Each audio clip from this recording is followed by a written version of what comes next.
Hey guys, welcome to the Liberal Hive Mind, a channel solely focused on exposing the abundant hypocrisy of the left. You know, delusion can only last so long. Eventually, reality hits you in the face like a frickin' freight train, and well, I think we're reaching that point. I think we've reached the point where Democrats can't even keep the mask on anymore. We've been covering the polling industry for a long time here, and the obvious conclusion is that the polling game is completely frickin' rigged. We've been saying it forever, but of course that's always been a conspiracy theory, even though all of these left-wing polls, every election cycle, constantly miss to the left by anywhere from like 2 to 6 points, depending on the pollster, sometimes even more. But again, delusion can only last so long, and I guess now the desperate flailing from the left, well, it's signaling that they might actually be opening their eyes for the first time in years, because now when even paid Democrat shill mouthpieces are calling the BS on the fake Trump doom polling narratives, well, you know that it's over. The dam is cracking, and the panic on the other side is starting to seep through. They want you to believe so badly that Donald Trump is toast, that independents hate him, that his approval is in the toilet,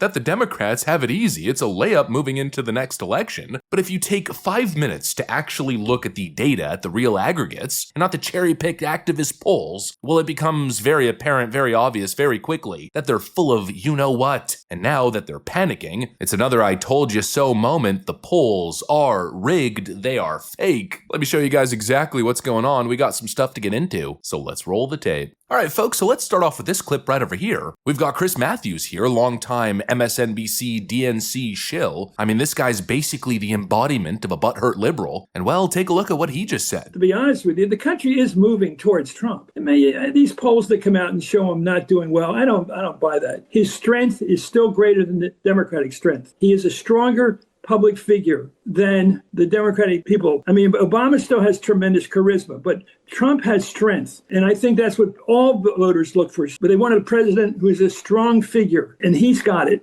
And he can, it's just there. And half the country buys it. So we've got Chris Matthews, of all people, who isn't buying the polling propaganda anymore. I mean, he is straight up saying it, that Trump is a stronger public figure, that even compared to Obama's charisma, Donald Trump has strength, and that clearly half of the country sees it, and that's all it takes. And basically that little clip to me is an admission of what the Democrat strategy actually is. It seems like for the Democrats, 2026 hinges on manufacturing an illusion. This illusion that Donald Trump is unelectable and unpopular, that the country is rejecting him. You know, the same thing they tried in 2024. But obviously, the more time that passes, the more this illusion falls apart. The more people are looking around and realizing, so where's this supposed GOP collapse? You know, I see the doom and gloom and you keep telling us it's going to happen, but I'm not seeing it. You know, every week they're cherry-picking polling data and hitting us with the headline. Trump and the average of polls on inflation.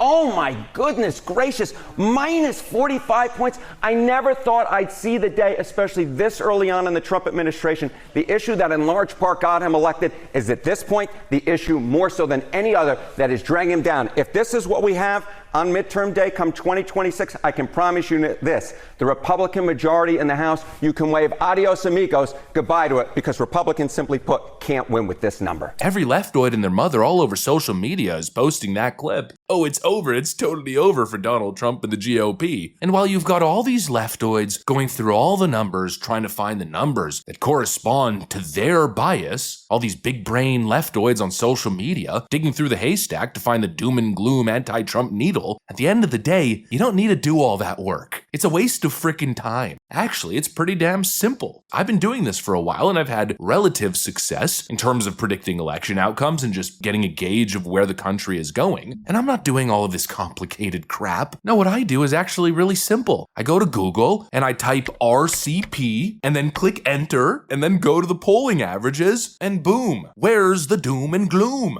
You got Donald Trump at relatively decent approval rating. I mean, right within his range, 45% he continues to sit, and that's of course with the mainstream media pushing 95% anti-Trump propaganda. So his approval rating, I'd say this is relatively unscathed, despite people telling you it's collapsed territory. I mean, Joe Biden was in the frickin' 30s. Then simply go ahead and take a look at the direction of the country at right track, wrong track data, and you see right as Donald Trump was inaugurated in early 2025, the general feeling and sentiment became much more popular. I mean, massively so. Now there is maybe a little bit of a red flag in the generic ballot data, showing Democrats with a 2.9 lead, but also keep in mind that in 2024, there was an over 2% polling miss. So this number is likely closer to 0. And the idea that that's bad for the GOP, well, it's just a ridiculous notion. Firstly, we've got quite some time since the 2026 election. Secondly, going into a president's second term, although it's not exactly a conventional second term, but despite that it's still a second term, you would expect the Democrats to make some gains here moving into the midterm election. But if we compare these numbers to 2018, where the Democrats successfully did that on the Russia hoax, well, look at the polling lead that they were enjoying back then, a plus 7.3 lead, meaning they don't have the same momentum they did in 2018. Not even close. And it's likely to change as we get closer to the election. It's likely to change as the whole Epstein thing runs dry, and maybe Donald Trump makes a decent play, actually releasing the files. Maybe he makes good on the promise. Not to mention a lot of his economic agenda is going to start kicking in here within the next couple of months. I mean, the idea that this Epstein candle is going to carry weight the way the Democrats are implying, it's just not believable, even to the extent that CNN's Harry Enton just said this. Democrats,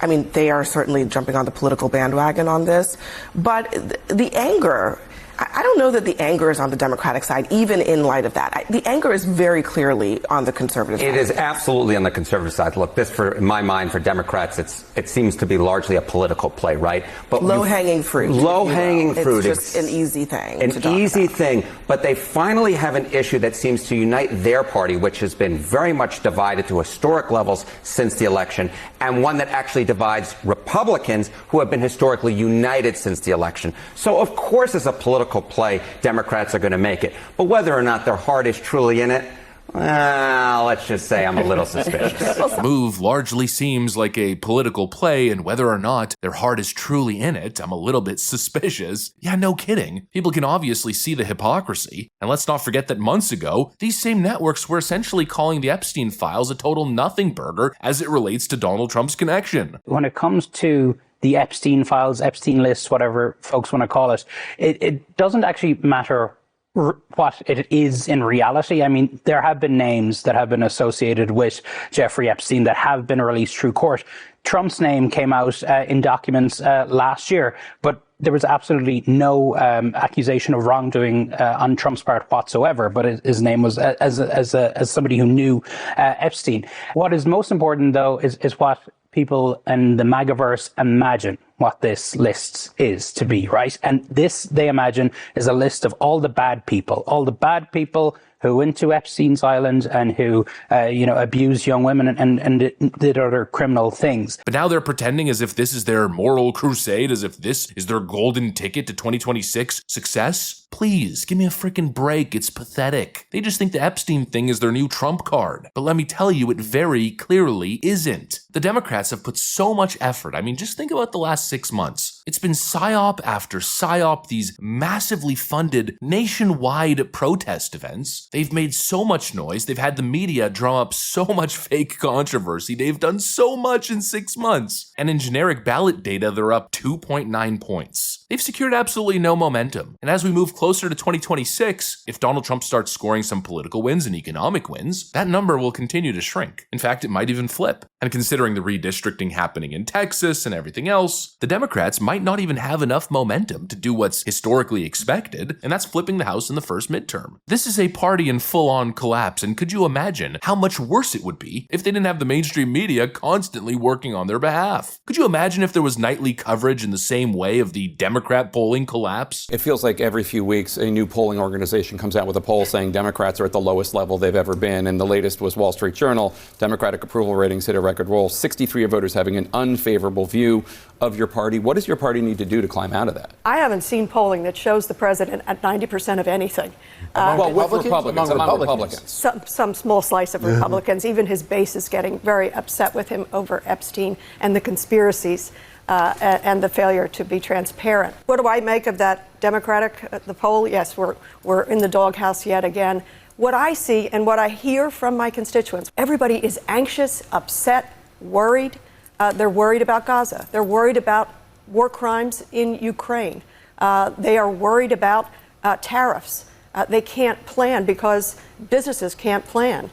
They're also now worried about things they weren't worried about, Medicaid. So they're worrying about things they didn't have to worry about before, and they see a president not solving the big issues that are some of them very man-made, like Gaza. Imagine if that was the topic of discussion on a nightly basis. Imagine a world where journalists and the news organizations actually report the real news. Imagine how down in the dumps the Democrats would truly be if there was even a little bit of parity in coverage. Despite all the attacks, despite the slander, despite all the attempted manufacturing of this narrative, Donald Trump's numbers remain strong, and I think they're likely to increase as a lot of the hysteria fails to hit and kind of dissipates over the years. It's going to be the same thing as 2016. As time goes on, his approval rating will likely go up rather than down, and that's just the harsh reality that these leftoids gotta start accepting. Your fake news and fake polls are becoming less influential. Maybe try winning on the actual merits for once. Maybe try engaging in actual good faith, and who knows, things might turn around for you.